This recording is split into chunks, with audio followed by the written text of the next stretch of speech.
AJP, association d'assurés engagés et responsables, présente Sud Radio, le grand matin week-end, la force de l'engagement. Muriel Réus. Bonjour Muriel. Bonjour Jean-Marie. Fondatrice de Femmes avec, on vous retrouve tous les dimanches pour la force de l'engagement. Aujourd'hui, une cause noble, s'engager pour les chiens guides d'aveugles. On va en parler dans quelques minutes avec votre invité, Paul Charles, qui est président de la Fédération française des associations de chiens guides de France. Pourquoi avoir choisi cette cause aujourd'hui, Muriel? Eh bien parce que d'abord j'ai un chien, je connais l'importance des chiens dans la vie des individus et parce que là les chiens guides d'aveugles sont des chiens absolument merveilleux. Dans le monde, d'après l'OMS, près de 43 millions de personnes sont aveugles, 295 millions souffrent de déficience visuelle. En France, sur 2 millions de personnes déficientes, 200 000 sont atteintes de cécité totale ou de malvoyance profonde. Pour tous ces concitoyens, les défis sont quotidiens et nombreux. Déplacements dans des environnements complexes, accomplissement des tâches quotidiennes, participation active à la société, santé émotionnelle, sans parler des préjugés, toujours là, liés au handicap. Dans ces défis, ce compagnon à quatre pattes, le chien guide d'aveugle, va devenir pour 1500 d'entre elles un véritable partenaire de vie, un compagnon indispensable à leur autonomie, leur bien-être, leur contribution à des activités sociales et professionnelles.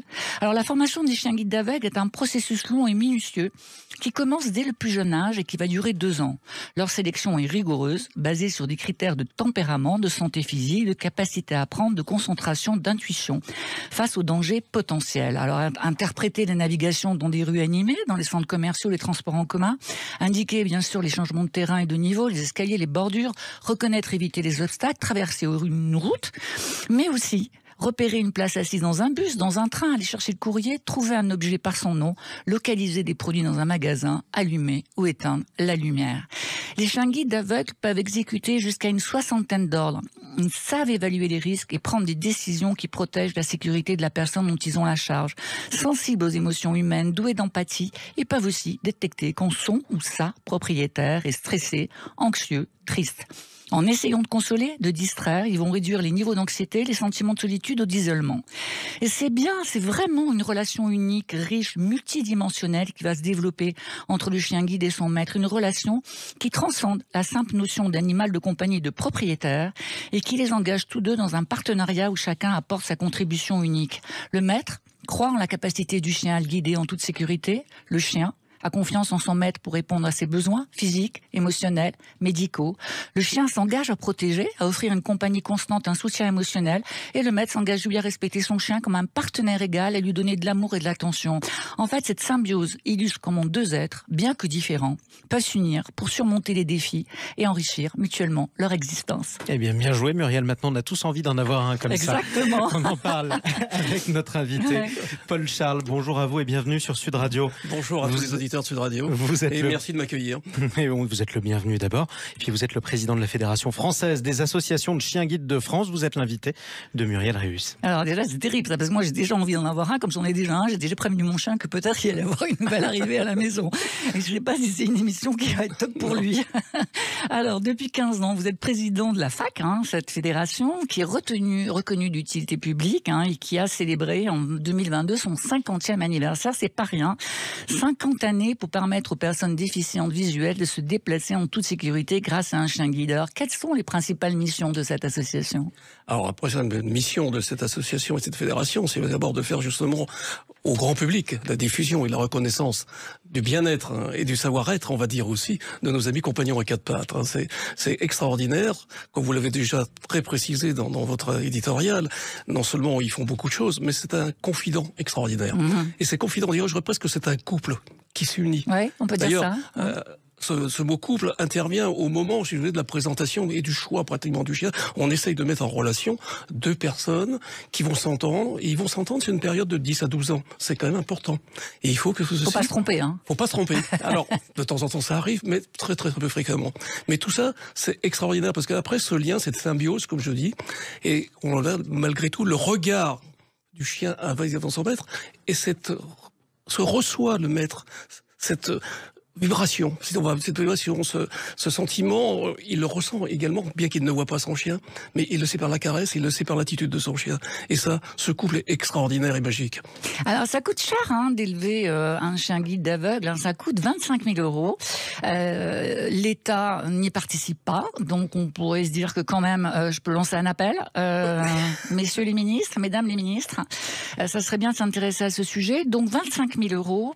Il est remis gratuitement à son maître ou à sa maîtresse. Alors comment vous faites pour financer cela? Alors uniquement par la générosité publique. En totalité, 98%, par les dons déjà bien sûr, et également par les legs, donations et assurance vie. C'est aujourd'hui le seul moyen de financement de nos associations fédérées sur l'ensemble du territoire. Mais donc oui, alors ces associations, en fait c'est une formidable chaîne de solidarité. On va parler un peu de l'élevage et de comment ça se passe. Alors vous avez vos propres centres d'élevage, il y en a 3, il y en a répartis dans toute la France, je crois, en Auvergne. Alors vous en avez et à Paris. un en Auvergne qui est le principal, excusez-moi d'être un peu chauvin, Muriel, je suis auvergnat moi-même. Donc, et c'est là où j'ai débuté, j'ose dire, ma petite carrière vis-à-vis des chiens guides d'aveugles. Enfin, une petite carrière, ça fait 25 ans quand même. Oui, c'est vrai, mais ça passe tellement vite. On est passionné par cette grande cause et on s'aperçoit pas du temps. On vieillit, je veux dire, en même temps, et on fait pas attention à tout ça. Et donc le CZK, le zoo, qui est tout près de Clermont-Ferrand, est notre centre d'élevage national, notre maternité nationale, qui fait naître 350 chiots par an. À côté de ça, vous avez 2 écoles qui, à leur intérieur, ont un élevage, l'école de Paris à Buc et l'école d'Angers qui est la maison du chiot également. Voilà. Alors ces petits chiots là, ils vont être éduqués, ils vont suivre un parcours assez, on va comparer ça à des enfants, on va dire, ils suivent un parcours école primaire, collège et lycée. Voilà, j'aime bien cet exemple-là parce que si vous voulez, c'est exactement pareil. Ils commencent, il faut qu'on leur apprenne, comme les enfants, à être propres, à être sages, obéissants. Donc ça, c'est le rôle des familles d'accueil. Alors, il y a un rôle aussi qui est essentiel que je voudrais pas qu'on néglige, ce sont les familles d'élevage. Les familles d'élevage, ce sont celles qui gardent nos géniteurs, ok, et ils les gardent eux toute leur vie, contrairement, si vous voulez, un petit peu aux familles d'accueil qui ne le gardent que pendant la période d'éducation. Et là, cette grande chaîne de solidarité commence, si vous voulez. Et la première graine est mise, si vous voulez, c'est ce que je dis au CZK ou dans les autres, on met la première graine de cette grande chaîne de solidarité. Lorsque la chienne vient mettre bas dans notre centre, elle vient à peu près 8 à 10 jours avant, et il y a une première palpation. Vous voyez, on commence à faire une palpation pour que les chiots et tout ça commencent à sentir l'approche humaine qu'ils vont avoir dans leur vie. Et tout le long des 10 semaines, 8-10 semaines qui restent à notre centre d'élevage, ils sont stimulés, ils sont par différents bruits, et également du tactile, on les fait marcher sur différentes sols pour qu'ils puissent après reconnaître lorsqu'ils seront dans une rue, eh bien si c'est du goudron, si c'est une grille d'aération, si c'est tout ça, on leur apprend déjà, on les fait sensibiliser dès leur plus jeune âge. Et lorsqu'ils partent dans les écoles, après, le rôle est bien sûr à nos familles d'accueil, que je remercie très vivement, parce que ce sont elles qui ont presque le rôle le plus dur, parce que d'abord, elles ne peuvent pas les garder. Sans ces familles d'accueil et sans ces familles d'élevage, tout ce dispositif ne pourrait pas exister.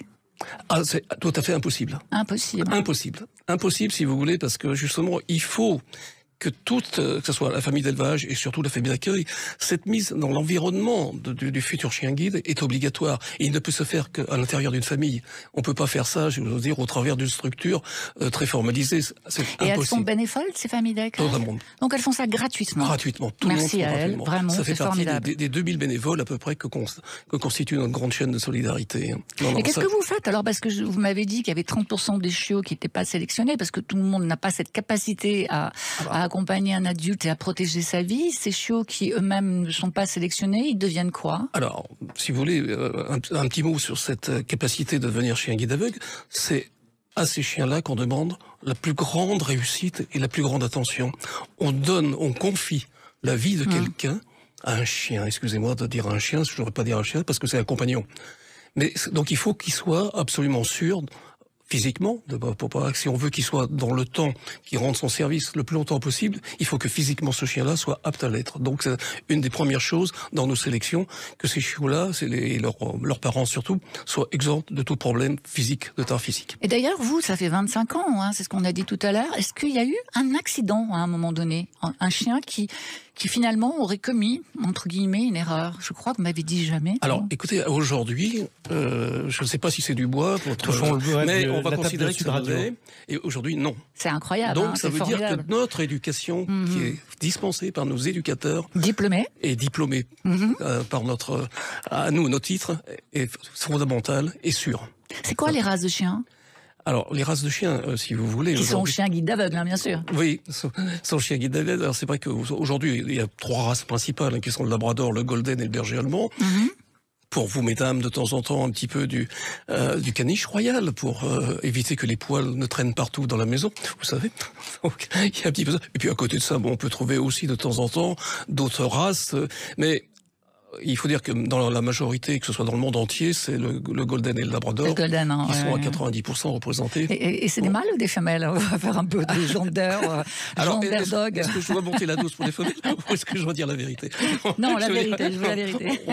On est Dame Nature, c'est se réguler. Hein, on est à peu près 50-50 et justement là-dessus après ça permet justement aux personnes déficientes visuelles, qu'ils soient femmes ou hommes, de pouvoir choisir suivant un petit peu leurs préférences et leurs affinités. Ils vont travailler jusqu'à quel âge ces chiens? Alors ils vont travailler à peu près, on va dire, jusqu'à 10-11 ans. Ouais. Mais à partir de 8 ans, on a notre service de gériatrie qui commence à intervenir, surtout pour les couples, je veux dire, qui sont un peu dynamiques. Parce que là-dedans également, nous avons des personnes qui peuvent simplement utiliser leurs compagnons pour aller faire leurs courses de proximité, mais d'autres vont avoir une activité sportive, d'autres vont avoir une activité de spectacle, d'autres. Donc le chien va être également sollicité un peu plus. Donc il faut qu'on tienne compte de tous ces paramètres-là pour savoir à quel moment le bien-être animal ne soit pas dépassé et que justement on le mette à la retraite. Alors quand vous le mettez à la retraite, parce que là c'est quand même une question qui intéresse moi particulièrement et puis nos auditeurs, parce qu'on s'intéresse tous aux animaux, hein, évidemment. Ils vont où ces chiens après avoir rendu tous ces bons et loyaux services? Et vu le service extraordinaire qu'ils ont donné, je veux dire qu'on continue de se préoccuper d'eux. Donc là, 3 positions possibles, 3 solutions. D'abord, si leur maître a la capacité de garder 2 chiens en même temps, bien sûr qu'il gardera celui-ci jusqu'à ce que la disparition de ce chien-là. Deuxième solution, c'est dans son environnement familial, il peut y avoir, et c'est souvent le cas d'ailleurs, quelqu'un qui va prendre ce chien, ce qui permet aussi encore de garder une relation de proximité, j'ose dire, avec son ancien maître. Et l'ancien maître, ils aiment bien savoir ce que deviennent ce fameux compagnon qui était avec eux pendant 8 ans. Et enfin, quand on n'a pas la possibilité de faire ces 2 choses, eh bien, nous avons recours à des familles de retraite. Les familles de retraite, je veux dire, là aussi, sont des gens, je veux dire, principalement du 3e âge, qui sont capables de prendre ce chien sans avoir les contraintes d'un jeune chien. D'abord, ils s'engagent pas sur une durée de 10-15 ans lorsqu'on prend un animal, qui est très compliqué, ni de vivre, je veux dire, prématurément toute l'éducation. Oui, et puis ils ont un chien totalement éduqué. Sociable. Oui, absolument. Il a l'heure, il sait manger, il sait à quel moment. Donc, pour quelqu'un qui est du 3e âge, c'est le chien idéal. Et nous, bien sûr, s'il y avait un souci quelconque, nous sommes là pour aider encore, quoi qu'il arrive, s'il y a une intervention. Vous en manquez des familles d'accueil, des familles d'élevage, des familles de week-end? Est-ce que vous en manquez? Alors, fatalement, on manque toujours, parce que, comme je vous le disais tout à l'heure, la famille d'accueil, c'est presque le rôle le plus ingrat. Excusez-moi, c'est-à-dire que ces gens-là, on garde ce chiot des 10 semaines lorsqu'il arrive jusqu'à peu près la remise à 24 mois. Donc après, il y a une séparation. Bon, cette séparation-là, elle est plus ou moins mal vécue et des fois, les familles ne veulent pas renouveler tout de suite avec un autre chiot. Mais là aussi, petite parenthèse, je veux dire que cette relation qu'il y a avec le chien, pendant qu'ils l'ont eu en tant que chiot et tout ça, ils ont une nouvelle relation qui se crée avec quelqu'un qui rentre dans leur famille. Le déficient visuel, si vous voulez, c'est un membre nouveau qui rentre. Et il y a beaucoup de relations qui se créent à ce niveau-là. Et je veux dire que c'est très constructif. Alors, on réclame et on a besoin souvent, bien sûr, de alors profitez-en, faites un appel. Comment est-ce que je fais? Demain, je vais devenir c'est tout à fait simple. Écoutez, vous allez sur notre site de la fédération, vous avez toutes les adresses mail de nos associations fédérées, avec leur téléphone et tout ce qui s'ensuit, et il suffit de les contacter suivant que vous habitez à proximité de cette école-là, pour voir quand est-ce qu'il y aura un chien qui sera mis à la retraite et disponible éventuellement. Alors, ce dispositif, il est formidable. Il est français ou il est international? Alors, nous n'avons pas la primeur de chien guide d'aveugle. Ce sont les Américains et Allemands, qui, un peu plus d'un siècle, qui ont remis les premiers chiens. On n'a pas trop tardé. Nous, si vous voulez, notre école de Ronque, qui était à Ouascal, précisément, qui est la première école de France, a remis il y a 64 ans le premier chien. Donc c'est pour vous dire qu'il y a 64 ans qu'il y a quand même déjà eu un chien guide en France. Donc on fait partie aussi, ce qu'on appelle la Fédération internationale des chiens guides d'aveugles, qui regroupe à peu près 80 pays sur le monde entier et qui remet 2000-2500 chiens par an à des utilisateurs du monde entier. Alors, dimanche, nous sommes dimanche, et aujourd'hui, oui. c'est la fête des chiens, le jour de la fête des chiens guides affiliés. Alors, il se passe quoi? Cette fête, elle a lieu où? Comment je fais pour venir? Comment on peut s'y rendre? Dites-moi 2-3 petites choses importantes sur cette fête. Elle a lieu dans toute la France, dans toutes nos écoles ou dans tous les centres d'éducation de nos écoles. C'est quelque chose qui est récurrent depuis une quinzaine d'années. Donc, si vous voulez, et on a voulu qu'elle soit fixée toujours le dernier dimanche de septembre. C'est pourquoi aujourd'hui, dimanche, on va retrouver tout le monde et l'ensemble de nos écoles qui est également centre d'éducation, votre porteur. Les annonces sont faites déjà par vous, en vous remerciant. Ce que vous faites, c'est déjà bien, parce que ce soir, les gens vont pouvoir avoir une destination et une sortie de week-end. Exactement, c'est l'objectif aussi. Et je veux dire, je les encourage à venir avec leurs enfants et tout ça, parce que ce sont les premiers qui découvrent, et puis après qui font les petites leçons aux parents, en disant pourquoi c'est, pourquoi ça. C'est eux qui posent les questions. Donc nous, sur le plan national, tout est relayé, au plan régional également, l'ensemble des médias sont au courant et rappellent la possibilité d'intervenir. C'est un moment de convivialité et de rencontre, encore une fois, à la fois de nos éducateurs, des chiens, mais surtout des personnes, des utilisateurs. Et c'est également pour les personnes qui n'ont, les déficients visuels qui n'ont pas encore fait le pas, de côtoyer les gens qui ont un chien guide et leur voilà. Et à ce moment-là, on arrive à avoir des demandes supplémentaires de chiens guides. Eh bien, je vous remercie beaucoup, Paul-Charles, pour toutes ces informations. Et je rappelle qu'il n'est pas complètement, qui n'est pas utile, je ne sais pas si c'est le bon terme, mais n'attendez pas d'être en cécité complète pour anticiper cette vie avec un chien guide. Non, il faut surtout pas. Si vous voulez, c'est toujours un petit peu comme dans chaque cas de handicap, quel qu'il soit. Vous savez, on attend le maximum pour pouvoir le mettre au grand jour. Parce qu'on a toujours cette réserve un petit peu de ne pas faire voir que nous sommes handicapés. C'est un mal très français. Parce que l'acceptation du handicap dans notre société, elle est encore mal vécue et pas trop visible. Il faut pas qu'elle soit trop visible. Donc, au contraire, moi, je dis que les gens qui sont déjà dans des situations avec une faible vue, faut qu'ils viennent tout de suite. Parce qu'ils vont acquérir cette accessibilité, ce confort d'accessibilité. Et cette affection, surtout, cette complicité. C'est important de le rappeler. Oui. Merci Paul-Charles, président de la Fédération française des chiens guides de France. Merci à vous. Merci à vous, Muriel Réus. On vous retrouve dimanche prochain. Merci Jean-Marie, à dimanche. Merci. Sud Radio, le grand matin week-end, la force de l'engagement, Muriel Réus. Avec AGP, association d'assurés engagés et responsables.